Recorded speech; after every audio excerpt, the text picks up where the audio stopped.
আমাদের সরকারি সিদ্ধান্তের মাধ্যমে আমরা ফুয়েল কার্ডের সূচনা করছি। আমরা আজকের দিনে আমরা অনেকগুলো আবেদন পেয়েছি এবং আমাদের যে মান্যবর জেলা প্রশাসক স্যারের যে জরুরি বিজ্ঞপ্তি ছিল সেখানে বলা ছিল যে আবেদন করতে হবে এবং আবেদনের সাথে তাকে valid licence, registration, tax token, তারপর জ্বালানি তেল কতটুকু দরকার এবং তার কেন দরকার তার প্রমাণক সহ এগুলো জমা দিতে হবে।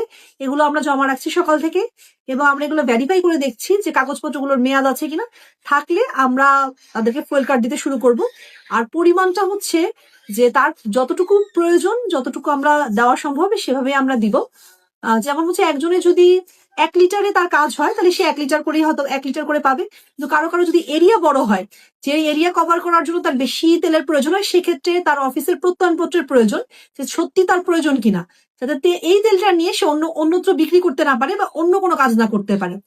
এর মাধ্যমে আশা করি যে একভাবে যেমন যে আমাদের জ্বালানি সংকটটা অনেকটা মোকাবেলা হবে, আর দ্বিতীয়ভাবে যারা অবৈধ কাগজপত্র বা কাগজপত্র বিহীন ভাবে এই মোটরযানগুলো পরিচালনা করছেন তারাও একটা আইনের আওতায় আসবে এবং তাদের বৈধ কাগজপত্র করার প্রবণতাটা বৃদ্ধি পাবে। এটাও সামগ্রিকভাবে আমাদের জন্য উপকারে আসবে।